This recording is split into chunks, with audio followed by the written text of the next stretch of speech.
너무 추운 날씨인데 계속 추운 날씨가 이어지고 있는데 여러분 예배 자리에 나오시느라고 수고하셨습니다. 또 수고하셨지만 하나님께서 우리의 그런 추운 가운데서 나오는 그런 모습 하나님 기뻐 받으시는 줄 믿습니다. 우리 마태복음 3장에 보면요, 세례 요한 이야기가 나옵니다. 세례 요한 이야기가, 세례 요한은 우리가 잘 알고 있는 사람인데, 물론 처음 신앙생활 하시는 분들은 잘 모르실 수 있으니까 말씀을 드리면, 이 세례 요한은 요한복음을 쓴 저자와는 다르죠. 이 세례 요한은 이름 앞에 왜 세례라고 하는 이름을 붙어 있냐면, 그 세례라는 이름을 통해서 이 사람이 세례를 주는 자, 또 세례를 베푸는 자라는 하는 의미를 가지고 있습니다. 또한 세례 요한이라는 이름 붙어 있는 이유는 뭐냐면, 오늘 제목처럼 예수님에게 세례를 베푼 사람이기 때문에 세례 요한이라는 이름이 붙어 있는 거죠. 누가 감히 예수님한테 세례를 베풀 수가 있겠습니까?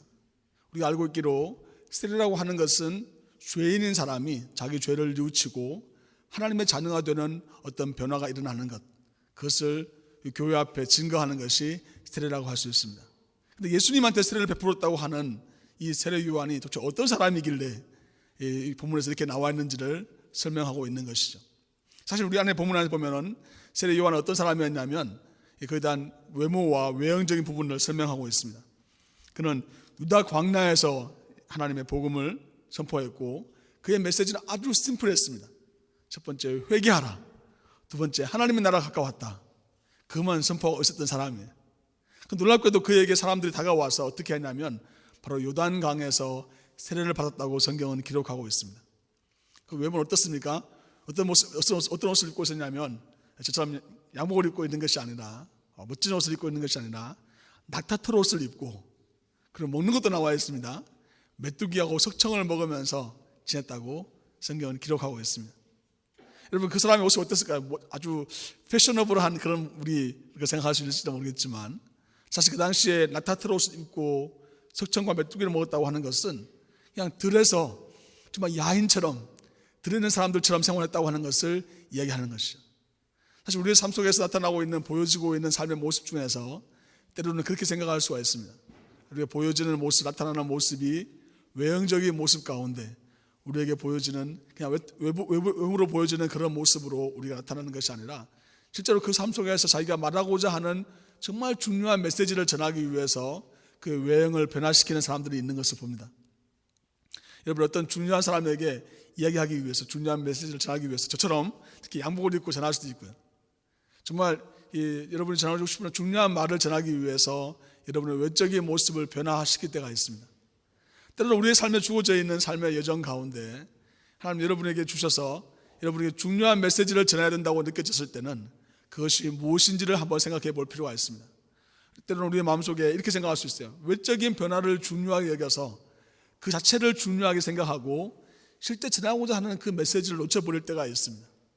여러분 마음속에 이런 생각이 들죠. 내가 하나님의 마음과 은혜를 전해야 된다고 생각되어지는데 그 모습을 내가 아무리 바꾼들 실제로 우리의 내면 속에 하나님이 주시는 그 메시지를 담고 있지 않는다면 그것은 외식하는 자, 또 바리새인과 같은 그런 하나님이 보시기에 너무나 실망스러운 그런 삶의 모습이라는 것을 우리는 너무나 잘 알고 있습니다. 우리 알고 있듯이 외형이 중요한 것이 아니라 그 안에 담고 있는 메시지가 중요한 것이죠. 그러면 왜 이 세례 요한은 광야에서 또 낙타털 옷을 입고 또 석청과 메뚜기를 먹으면서 이 하나님의 말씀을 선포했을까요? 이런 마음속에 생각해 볼 필요가 있는 것이 뭐냐면 이 광야라고 하는 지역적인 특성입니다. 또한 우리가 세례받은 바로 이 요단강이라고 하는 장소가 굉장히 중요합니다. 성경을 읽을 때 우리는 장소나 지명이나 또 아니면 인명들을 그냥 스킵하고 지나갈 때가 많지만 사실 이 메시지 안에서는 중요한 것은 바로 이 유다 광야라고 하는 곳입니다. 유다 광야, 우리 생각에는 광야가 광야인가 보다 이렇게 생각할 수 있지만 사실 광야라고 하는 곳은 어떤 곳입니까? 이스라엘 백성들에게 광야는 어떤 곳입니까? 그들이 애굽에서 나온 다음에 40년 동안 헤매고 방황하던 곳이 바로 광야예요. 그들의 삶 속에 주어졌던 삶의 가운데 하나님의 도우심 없이는 그들이 정말 메뚜기와 석청을 먹으면서 그곳에서 정말 어렵고 힘든 척박한 삶을 살았던 곳이 바로 광야였습니다. 그 광야에서 누가 말하고 있습니까? 지금 세례 요한이 하나님의 말씀을 선포하고 있습니다. 공교롭게도 이 광야라는 말을 분석해 보면은 미다바르라는 말인데요. 미라고 하는 말은 뭐로부터라는 말이고요. 다바르라는 말은 a word라는 말씀이라는 뜻이에요. 즉 말씀이 들려오는 곳이라는 의미를 가지고 있는 것이 광야의 의미입니다. 때로 우리의 삶 속에 그렇지 않습니까? 다 막혀져, 사방팔방 다 막혀져 있다고 했을 때, 난 더 이상 도움이 구할 데가 없다고 얘기해줬을 때, 그때 우리는 비로소 뭘 합니까? 하나님, 내가 지금 정말 힘드니까 날 좀 도와주십시오라고 말하지 않습니까? 즉 광야라고 하는 곳이 바로 그 광야에서 왜 세례 요한이 그들에게 예수 그리스도의 복음, 하나님의 복음을 전하고 있냐면 바로 그들의 역사적으로 그들이 광야에 있었기 때문에 그렇습니다. 또한 그들의 마음속에 세상의 소리가 다 차단되고 이제 오직 하나님의 음성만 들어야 된다고 하는 그 마음이 생겨졌을 때 바로 그 자리가 광야이기 때문에 메뚜기와 석청을 먹으면서 또 따뜻한 옷을 입고 있으면서 그들에게 다시 한번 광야의 시간, 역사적으로 이스라엘 백성들이 40년 동안 있었던 그 광야의 시간들을 상기시켜주고 있는 것이죠. 자, 그렇다면 요단강, 세례를 받은 요단강이라고 하는 의미는 어떤 의미일까요? 트랜스 요르단이라죠. 요단강을 전부 다 건너가서 이스라엘 백성들이 광야에서 가나안 땅으로 들어갑니다. 요단강을 건너가기 전까지는 어떻게 합니까? 여전히 광야에 있던 삶이었어요. 그러나 그들의 새로운 출발이 어떻게 이루어집니까? 바로 요단강을 건너가면서부터 그들에게 새로운 삶이 주어지게 되죠. 즉 그들의 삶에 새로운 출발이 일어나게 되는, 새로운 시작을 알게 되는, 즉 광야의 삶에서 이제 하나님이 약속하신 땅, 가나안 땅에 들어가게 되는 그 자리까지 이르게 되는 것이 그들에게 주어져 있는 중요한 의미를 가진 장소이기 때문에 바로 이 요단강에서 세례를 베풀고 있는 것입니다. 사람 사랑하시는 성도 여러분, 여러분의 어떤 특별한 장소가 있습니까? 여러분의 삶에 어떤 중요한 전환점이 있는 장소가 있습니까? 그곳의 이름만 들어도 여러분 마음속에 갑자기 가슴이 뛰는 그런 장소가 있습니까? 이스라엘 백성들에게 광야가 그랬습니다. 이스라엘 백성들에게 요르단강이 바로 그런 의미를 가지고 있습니다. 그 요단강에서 세례를 베품으로 말미암아 그들이 다시 한번 새롭게 되는, 하나님의 언약이 갱신되고 하나님의 은혜가 다시 한번 회복되는 그런 경험을 그들이 할 수 있게 된 것이죠. 우리의 삶 속에서도 아마 여러분의 여전히 광야에 있는 사람도 있을 거예요. 이제 광야와 같이 누구도 나를 도와줄 수 없고 내가 도대체 어디로 가는지, 내가 무엇을 하는지, 앞으로 내가 어떻게 살아야 되는지에 대해서 고민하는 장소가 있다면 아마 여러분은 여전히 광야에 있는 삶인지 모르겠습니다. 그러나 그 자리는 동시에 하나님의 음성을 들을 수 있는, 오직 하나님의 음성만 들을 수 있는 그런 곳이 될지도 모르겠습니다. 하나님께서 우리 예배 자리에 나오신 여러분 중에 혹시 마음이 광야와 같은 그런 마음이 여러분에게 있습니까? 그럼 하나님께서 여러분에게 바로 하나님의 음성을 들려주실 것입니다. 하나님의 말씀을 들려주시므로 말미암아 하나님의 말씀을 읽고 하나님의 말씀을 묵상하고 하나님의 말씀이 다른 그 어떤 것도 다 차단된 상태에서 오직 하나님의 음성만 듣게 되었을 때 하나님께서는 우리의 삶을 요단강으로 이끌어 주십니다. 우리 중에 많은 형제들이, 자매들이 그렇지 않습니까? 세례를 받기 전에 그들의 삶을 앞에 나와서 세례 받은 여러분 삶을 고백하는 그런 시간들이 있잖아요. 세례 받기 전에 신앙 고백을 우리는 반드시 하게 되어 있습니다. 내가 예수를 믿기 전에 삶이 어땠는지, 내가 어떻게 예수님을 믿게 되었는지, 예수님 믿은 후에 나의 삶이 어떻게 가고 어디로 가고 있을 것인지 기대하고 소망하는지에 대하여 우리가 나누고 있습니다. 세례 받을 때마다 우리에게 얼마나 큰 은혜가 있습니까? 동시에 우리 마음속에 그런 마음들 있잖아요. 예수님 믿기 전의 삶을 광야라고 한다면 예수님 믿게 되는 그 순간이 요단강에서 세례 받는 순간이고, 또 예수님 믿은 후의 삶이 바로 하나님 약속하신 땅 가나안 땅의 삶이라는 것을, before 그리고 what happened, 그리고 after가 어떤 일이 벌어지는지에 대해서 우리는 분명히 할 필요가 있습니다.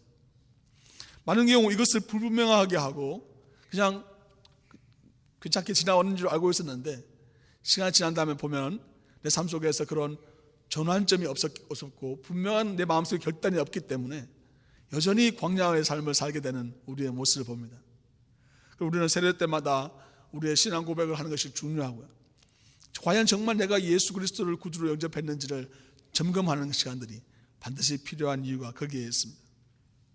자, 그렇게 세례 요한은 세례를 베풀면서 그 세례 베푸는 그 내용이 앞에 회개의 세례라고 하는 것을 강조하고 있습니다. 회개하고 세례를 베풀었다고 이야기하고 있습니다. 세례가 과연 어디서부터 시작되었는지 많은 사람들이 의문을 가집니다. 사실 근데 성경에는 놀랍게도 이 세례가 이렇게 중요함에도 불구하고 이 세례에 대하여 어떻게 예론이 시작됐는지에 대해서 구체적으로 언급하지 않습니다. 학자들은 어떻게 이해하냐면 구약 성경에 보면 유대인들의 정결의식, 제사를 지내기 위해서 손을 씻는, 물두멍에 손을 씻는 그 장소, 그런 의미를 세례로 간주한 사람도 있습니다. 또한 좀 더 우리가 읽고 있는 것처럼 세례 요한을 통해서 보게 되는 것은 세례 요한이 속해져 있던 유다 광야에 있었던 에센 학파라고 하는, 즉 하나님의 말씀을 베껴 쓰는, 하나님의 말씀을 옮겨 적는 사람들이 가지고 있었던 정결의식이 않았느냐, 그렇게 이해하는 사람도 있습니다. 그럼에도 불구하고 이 세례가 예수님께서 우리에게 명령하신 정말 두 가지 중요한 성례전 안에 들어가 있는 것은, 가장 중요한 것은 바로 이 예수님께서 이 세례를 명령하셨다는 것입니다. 너무 잘 알고 있는 것처럼 마태복음, 우리가 읽고 있는 마태복음 28장에 보면은 이렇게 말씀하십니다. 너희는 가서 모든 족속으로 제자를 삼아 아버지와 아들과 성령의 이름으로 세례를 주고 내가 너희 가르쳐 분부한 모든 것을 지키게 하라, 말씀하시지 않습니까? 즉 예수님께서 직접적인 명령이기 때문에 우리는 이 세례를 성례전의 두 가지 중에 하나로 여기고 있습니다. 캐톨릭, 여러분 지금 우리가 지금 드리고 있는 빌려 쓰고 있는 에피스코팔 처치들, 이런 교회들은 성례전에 보통 일곱 가지 정도를 포함하고 있습니다. 사람이 죽게 되었으면 임종 성사라고 그러죠. 그리고 또 출생하는 것, 또 아니면 또 고해하는 것, 또 결혼하는 것, 이런 것들을 인생의 중요한 요소들 다 포함시켜서 7가지 성례전을 지키고 있습니다. 그런데 개신교에서는 7가지를 지키지 않습니다. 다 지키지 않고 딱 2가지만 지키는데요. 하나는 우리 2달에 한 번씩 하는 성찬식, 그것도 하나가 바로 이 세례식입니다. 성찬식은 예수님께서 나를 기념하라고 하셨던 직접적인 명령, 또 세례식도 마찬가지로 예수님의 직접적인 명령이 있기 때문에 우리 그것을 성례전으로 하고, 심지어 임종 예배를 드리지만 임종 예배를 우리가 성례전이라고 말하지 않습니다.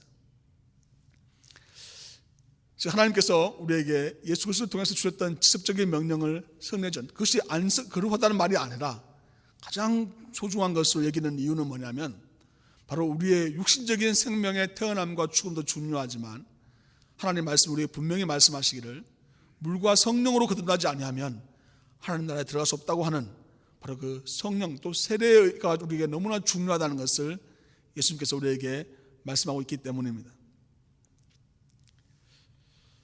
세례에 대해서 좀 더 생각해 볼 필요가 있는데요. 그렇다면 이 세례는 왜 예수님께서 받으셨나? 아까 처음에 시작했던 세례 요한의 그 질문을, 세례 요한을 통해서 세례가 왜 일어나야 되는지에 대해서 우리 좀 더 생각해 보아야 됩니다. 예수님께서 세례 받으신 이유는 가장 첫 번째로 이해할 수 있는 것은 바로 예수님께서 우리에게 본이 되어 주시는 것을 통해서 알 수 있습니다. 예수님께서는 섬김을 베푸시지 않아도 되는, 예수님이 선생님이고 예수님이 리더이기 때문에 당연히 제자들이 예수님을 섬겨야 되는 그런 상황 속에 있었음에도 불구하고 예수님은 기꺼이 허리에 수건을 들으시고 대하여 물을 담으셔서 친히 제자들의 발을 씻겨주셨습니다. 왜 그랬을까요? 즉 제자들에게 그렇게 말씀하시면서 너 중에 누군지 크고자 하는 사람이 있으면 섬기는 자가 되어야 한다고 말씀하시고 그들에게 정말 중요한 example을 보여주시는 것이, 예수님께서 세례를 받으셨기 때문에 그 누구도 세례를 받지 않아야 될 이유가 없다는 거죠. 모두 다가 예수님이 친히 세례를 받으셔서 가장 낮은 곳에 겸손하게 오셨기 때문에 우리는 모두 다 하나님의 은혜가 필요하고, 우리 모두 다가 바로 이 세례를 통하여서 우리 자신의 하나님과의 관계가 회복되어야 됨을 예수님께서 example로 보여주시는 것입니다. 굉장히 중요한 메시지죠. 우리가 세례를 받아도 되고 안 받아도 되고, 어떤 사람들은 그치, 난 내 마음만 믿으면 되는 것이지 꼭 굳이 세례를 받아야 됩니까? 굳이 사람들 앞에서 내가 내 신앙 고백을 해야 됩니까? 굳이 그렇게 머리에 물 떨어지는데 화장도 지워지는데 그냥 물속에 들어갔다 나와야 됩니까?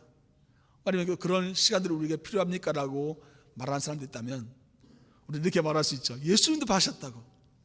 예수님이 세례 받으셨기 때문에 당신도 받을 수 있다고. 또 받아야 된다고 이렇게 말할 수 있어야 됩니다.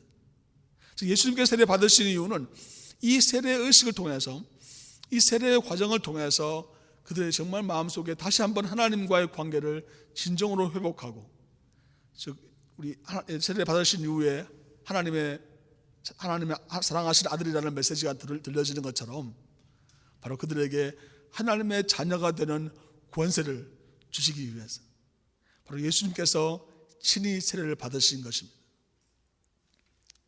혹시 여러분 중에 세례 받지 않으신 분들이 있으면 고민해 주시기 바랍니다.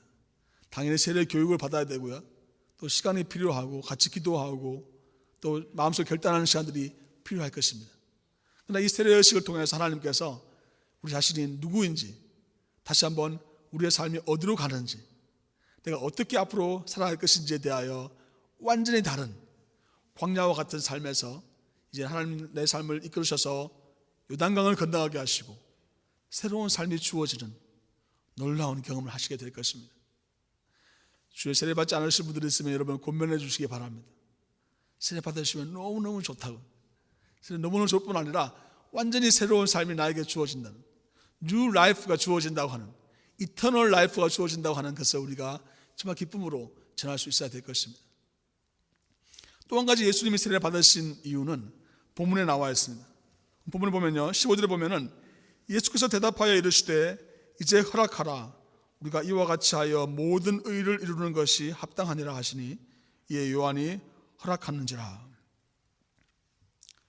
자, 예수님께서 세례 받으신 이유는 본문에서 이렇게 예수님 스스로 말씀하시기를 우리가 이와 같이 하여 모든 의를 이루는 것이 합당하니라. 우리는 이 모든 의라고 하는 것을 좀 더 생각해 볼 필요가 있습니다. 이 모든 안에는 어떤 의미가 있냐면 모든 사람의 의가 포함되어 있고요, 온전한 의를 포함하고 있습니다. 즉 예수님의 죽으심은 자신의 죄를 회개하기 위하여 십자가에 죽으시거나, 예수님의 세례는 자신의 죄의 문제로 인해서 받은 세례가 아니라, 예수님의 세례는 어떤 세례입니까? 바로 하나님께서 하나님의 의를 온전히 이루시는데 모든 사람들의 죄를 담당하셔서 그 모든 의를 이루시는 것, 또한 온전한 하나님의 의가 오직 예수 그리스도를 통해서 이루어진다고 하는 것을 보여주는 중요한 사건인 것입니다.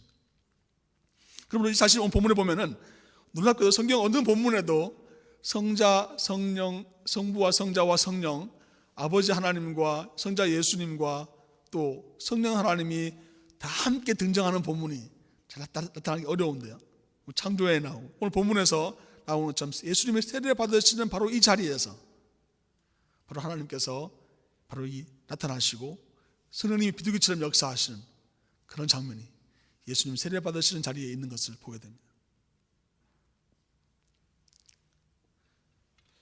세 번째로 예수님이 세례 받으시는 의미는 예수님의 가장 낮아지신 겸손을 우리에게 보여주고 있습니다. 때로 우리가 사역할 때 그런 마음을 가질 때가 있어요. 제가 바로 지난 금요일 날 있었던 일인데요, 금요일 날 우리 금요 모임을 다 끝났어요. 금요 모임을 끝나고 집에 가려고 하는데 전에 우리 교회에 나오던 어떤 분이 같이 교회에 참석했어요. 갑자기 연락이 와서 급하게 도움이 필요한 거예요. 뉴저지에 차를 맡겨놓은 데가 있는데 그 차를 좀 목사님 댁에다 좀 맡겨놓으면 안 되겠냐고 그런 연락을 받았습니다. 제 마음속에는 어떤 생각이 들었냐면 그래 그 도와주실지 생각했는데 생각해 보니까 시간적으로도 그렇고 좀 힘들겠다 그런 마음이 들었었어요. 그래서 모임이 끝나고 뉴저지에 가서 이제 다 드랍한 다음에 또 그분과 같이 함께 그곳에 갔습니다. 갔는데 차가 3개월 동안 파킹해 놓고 움직이지 않아서 이 배터리가 안 되는 거예요. 그래서 차질 아무래도 차가 시동이 걸리지 않는 거예요. 1시간 동안 하다가 결국 포기하고 이제 돌아오게 되었어요. 돌아오는데 또 배가 고프다는 거예요. 저는 밥 먹으면 안 되는 상황인데 내일 아침 새벽기도 가야 되니까 토요일 날 또 마음속에 제가 좀 한편에 약간 불편한 마음이 제 안에 있었어요. 제 마음속에 근데 제가 어떻게 해야 될지 생각하고 있을 때 하나님께 기도했죠. 하나님 이거 어떻게 해야 됩니까? 하나님 저한테 알려주시는 말 뭐냐면 네 시간이냐 네 거냐, 네가 내 생각 가지고 있는 그 가지고 네가 네 마음대로 주관하느냐, 그런 마음이 저한테 하나님 주셨어요. 그럼 저는 어떤 생각이 드냐면, 그래 내가 정말 섬긴다고 하면서, 말은 섬긴다고 하면서, 정말 내가 말은 사랑한다고 하면서, 과연 내가 이 사람에게 같이 늦은 시간이지만 같이 식사하고 또 집이 아스토리아라서 아스토리아까지 태워주는 일을 내가 못한다는 것이 내가 피곤하다는 이유 때문에 가능할까, 이런 생각을 가지게 되었습니다. 그런데 마음속에 하나님께서 계속 기도하면서 나누는 시간을 가지면서 그의 마음이 활짝 열리는 것을 보았습니다. 그래서 정말 작은 섬김이었죠. 별거 아닌 그런 모습을 좀 우리했어요. 그런데 그의 마음속에 자기 안에 깊은 속 영적인 갈망과 아픔에 대하여 나누는 것을 제가 들었습니다. 우리 생각에는 예수님께서 세례 받으실 이유가 하등이 없는 모습일 줄 모르겠습니다. 그러나 예수님께서는 친히 그의 몸을 내어주심으로 말미암아 요한이 강력하게 만류함에도 불구하고 그의 마음, 그의 몸 하나님께 온전히 드리는 가장 낮은 모습으로 임하셨습니다. 그때 어떤 일이 벌어졌습니까? 바로 하늘이 열리는 것을 경험하셨습니다. 하늘이 열리고 성령의 비둘기같이 임하시면서 바로 하나님의 음성이 들려오는데 뭐라고 말씀하십니까?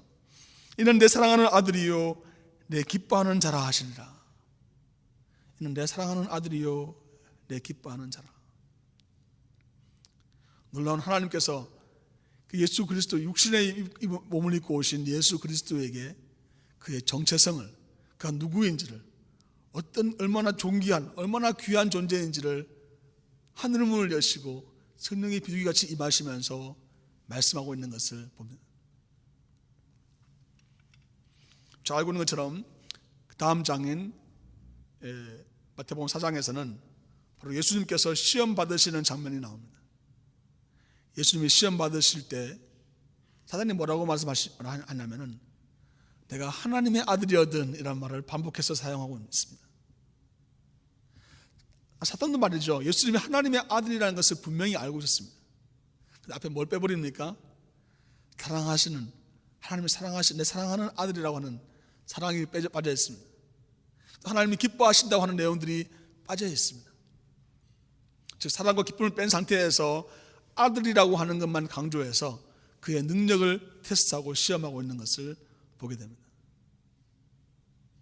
하나님 사랑하시는 성도 여러분, 혹시 여러분 어떤 시험에 빠져 있습니까? 우리 여러분 마음에 어떤 시험이 들 만한 그런 사건들이, 상황들이 있습니까? 답답하고 억울하고 정말 화가 치미는 그런 일들이 있습니까? 우리가 시험을 이길 수 있는 것은 바로 우리가 누구인지를 분명히 인식하는 데서부터 우리는 그것을 이길 수가 있습니다. 우리는 하나님의 자녀입니다. 우리는 그냥 하나님의 자녀 정도가 아니라 하나님이 사랑하시는, 하나님은 너무나 사랑하셔서 독생자 예수 그리스도를 보내주셔서 나를 대신해서 죽으실 만큼, 죽게 하실 만큼 사랑하시는 그런 하나님의 자녀인 것입니다. 그것을 우리가 붙잡게 되었을 때 우리는 시험을 이기게 될 것입니다. 또한 하나님께서 우리에게 말씀하시는 것은 내가 기뻐하는 자다. 내가 기뻐하는 자다. 내가 무엇을 해서, 내가 무엇을 이루어서 나를 기뻐하는 자가 아니라 그냥 내가 순결한 하나님의 백성으로, 하나님의 자녀로 태어난 그 자체만으로 난 너무나 소중하고 귀중한 존귀한 하나님의 자녀라고 하는 것에 대한 정체성을, 그 분명한 아이덴티티를 가지게 된다면 우리는 어떠한 시험도 이길 수 있게 될 것입니다. 그러나 만약에 우리가 이 정체성, 하나님은 사랑하시는 자녀라고 하는 정체성을 잊어버리게 되었을 때, 또 하나님 나를 기뻐하실까 하는 그런 의구심 속에서 살아가게 되었을 때, 즉 이 정체성을 가지기 위해서 내가 하나님의 말씀에 집중하지 아니하고 세상의 소리, 세상의 음성에 내가 계속 기울이고 그게 따라가게 되면 여전히 내 삶은 광야와 같은 삶이 될 것이고, 또한 본문에서 말하고 있는 것처럼 심판이 우리에게 또한 임하여서 그 고통이 우리를 지배하는, 세상 사람과 다를 바 없는 삶을 살 수밖에 없다는 것이 하나님의 말씀이 우리에게 주시는 진리입니다.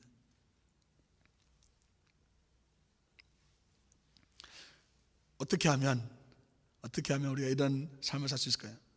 가장 먼저 세례를 받아야 됩니다. 세례를 받았던 그 세례에 대한 것이 어떤 사람들은 그러더라고요. 초코파이 먹으려고 군대에서 세례 받았다는 사람도 있는데, 세례는 물론 일회적인 것이지만 여러분의 그 세례를 다시 한번 기억하면서 마음속에 갱신할 필요가 있습니다. 그래서 미국 교회에서는 세례를 무의미하게 받은 사람들 있잖아요. 그렇게 느껴지는 사람들, 다시 세례를 받고 싶은 사람들을 위해서 리컨퍼메이션이라는 의식을 합니다. 어떻게 하냐면 물을, 세례를 하는 성수라고 하는 그 물을 떠놓고, 뭐 요단강 물이 아니라 괜찮습니다. 세례하는 의식을 물을 떠놓고 세례 받은 사람인데 다시 한번 자신의 삶을 드리기 원하는 사람들에게 그 세례하는 그 물에다가 손을 담그고 다시 한번 더 기도합니다. 내 삶을 다시 한번 주님 앞에 드리기 원합니다. 내가 이제는 주님 뜻대로 살기를 원합니다. 결단하는 그런 의식을 가지는 교회들이 있습니다.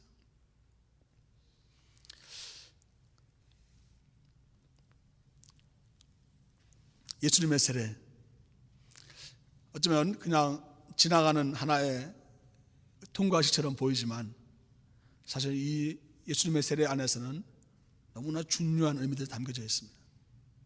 우리에게 본을 보이시는 예수님의 모습, 또 모든 의를 모든 사람에게 임하는 하나님의 의가 이루어지는 그런 귀한 시간들이고, 또 예수님의 가장 낮은 겸손한 모습으로 오시는 예수님의 모습을 통해서 우리의 삶 또한 바로 그런 예수님을 따라갈 것에 대하여 우리에게 말씀하고 계시는 것입니다. 오늘 말씀을 붙잡고 같이 우리가 기도할 때 하나님께서 우리에게 주시는 예수님의 그 세례의 모습을 기억하면서 내 자신의 세례를 다시 한번 마음속에 떠올리고 내 삶 또한 다시 하나님이 주시는 그 음성을 듣기 원합니다. 너는 내 사랑하는 아들이고 내 사랑하는 딸이고 내 기뻐하는 자라고 하시는 예수님께 들려지는, 성령께서 우리에게 말씀하시는 그 음성을 들을 수 있는 귀한 시간 되기를 원합니다. 기도하겠습니다. 같이 묵상으로 기도하실 때 하나님, 나에게 말씀해 주십시오. 내 정체성을 다시 한번 회복하게 해 주십시오. 나를 사랑하신다는, 내 아들이라고 말씀하시는, 내 딸이라고 말씀하시는 하나님의 음성을 듣기 원합니다. 또한 하나님께 드려지는 내 삶이 기쁨의 삶이 되기 원합니다. 이렇게 따라하면서 묵상으로 기도하겠습니다.